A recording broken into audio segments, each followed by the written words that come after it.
What's good, everybody? It's your boy, O'Shea Duke Jackson, back at it again with another episode of the Celebrity Junk. Dr. Umar Johnson is one of those guys, in my honest opinion, who is duplicitous in his behavior. He's one of those guys that's kind of like, don't do as I say, do as I do. All right? And again, we've all had a parent or somebody who's like that. We understand it exists, but when you're a person and you are a self-proclaimed leader in the black community, you're the number one requested Pan-African thinker, pro-black out there. You're legendary, as you say, Big Papa, the king of the prince of Pan-Africanism. When you start using epithets like that, what you're doing is you're uplifting your presence or ego as if you're better than others. And if you ask Dr. Umar Johnson if he feels that he is better than others in the space, I'm sure he'll give you a resounding yes, right? But unfortunately, when you put yourself in that level of discussion, you are then saying that you are a leader, all right? And this is what a lot of black men don't understand about leadership, is that whatever you say you are, you have to be that. Now, we all know that Dr. Umar was begging for money, saying that his accounts were not correct and all of that. And so Brother Corey Holcomb happened to go on about this on the Corey Holcomb show, all right? Now, I'm not going to play all of what he said, but what he did say in many parts of it was very impactful. This is the real problem with a man like this Umar brother. This is the real problem. Anybody with common sense know that this man ain't got no school coming. Anybody with common sense know that. But there's a going every minute. So he gonna keep running his script and absorb what he can from the. This is where he's very detrimental to our community. Not just the fact that he begs and borrows, robs. This is a man who's always talking about black women and how the black queens should be put first, foremost, all that. But I wonder, can he assemble black women that ain't got this me over story? You're a predator. You use your good talking to destroy the and you are, there's a lady on the internet he's talking about. He says all this. He says, oh, she's this. He's accusing her of going in his bank account and getting the money probably. He said, I think she did it.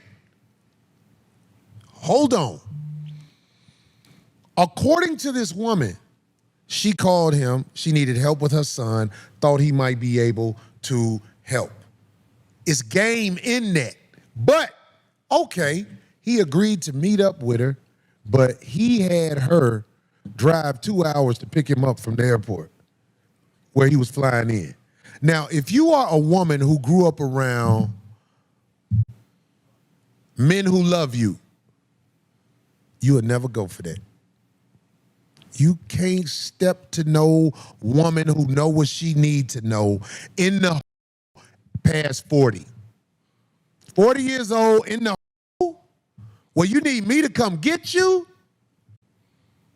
No real woman who was brought up by men who love her will go for that. And if they do go for it, it's because they want it to body. Now, the main thing that I want to deal with, because it's a lot to deal with that, is basically the black women issue. Now, Corey Holcomb gets some level of slack. He doesn't really talk about black women at all in per se, but I mean, it's a black show, so when he talks about women, I mean, we can infer that he's probably not talking about white women, right? But based on his own admission, Corey Holcomb is not calling anybody black queens. Now, he does differentiate. And he does have a lot of respect for women who carry themselves in the correct fashion. That's something I've seen him talk with ladies on the show. He's very respectful. And if you're a lady, he will definitely treat you as a lady. That is 100% true.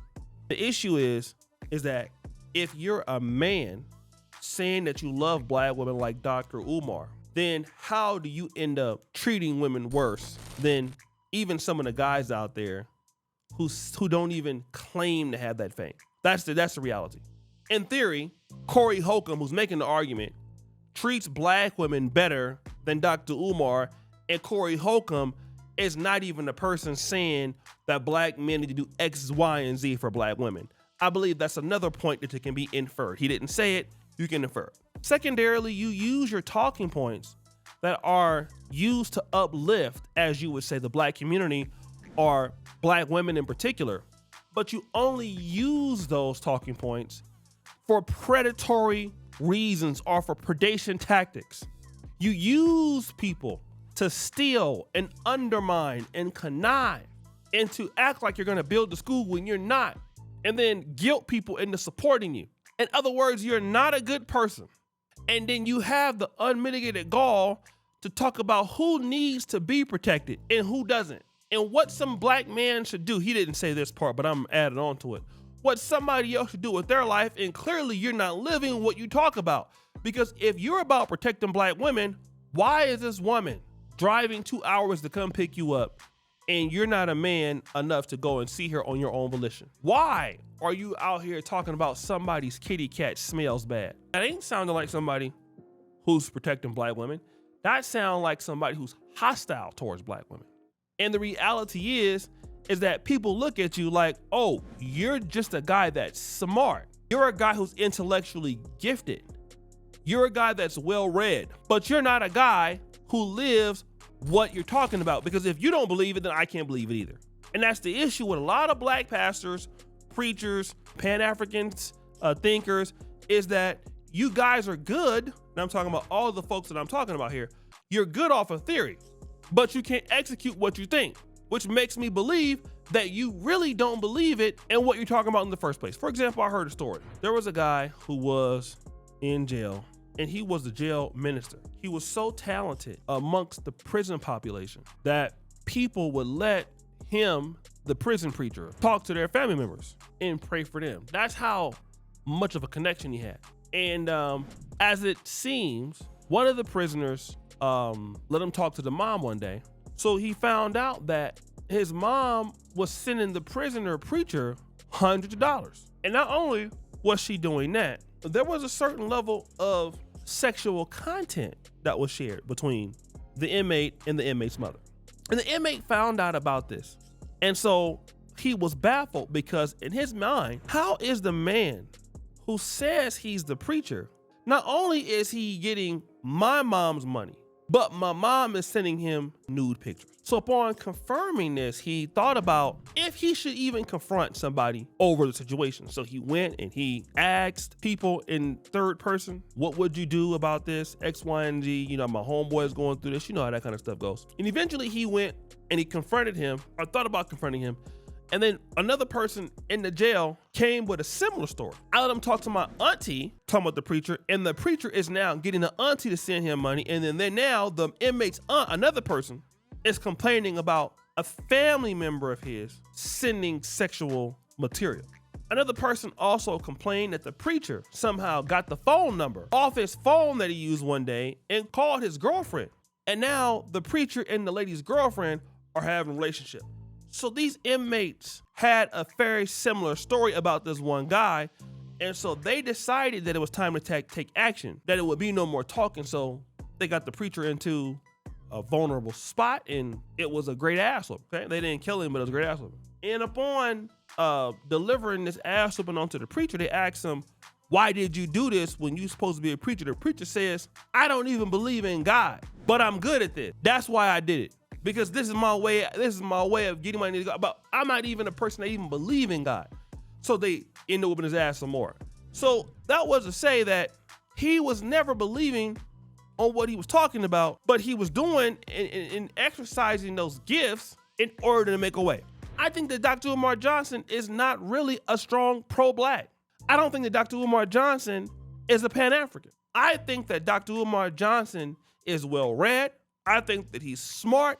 I think that you cannot beat him in any kind of argument on the issue of black thought, historical black basis, nothing. But ultimately, Dr. Umar Johnson don't believe what he's talking about, because if he did, we would see it. And that's the point that Corey Holcomb was making. And another point is, people who know that about Dr. Umar Johnson can't respect it. Now, I remember when Dr. Umar Johnson came out, at least when I started hearing about it in 2015, there were so many black men that respected Dr. Umar Johnson a lot. And then ultimately, we came to see that Dr. Umar Johnson was just not serious. He wasn't serious as a man. The conscious stripper basically bust his ass out. And that's actually 10 years ago that all that happened. Okay, roughly around 10 years ago, to this date, I think, around 10 years ago. And now he has not changed a bit. He's still suffering from the same problem. So guys, what do you think? It's your boy O'Shea Duke Jackson back at it again with another episode of The Celebrity Junk. I appreciate you for all that you do. Subscribe to the bell. We're out.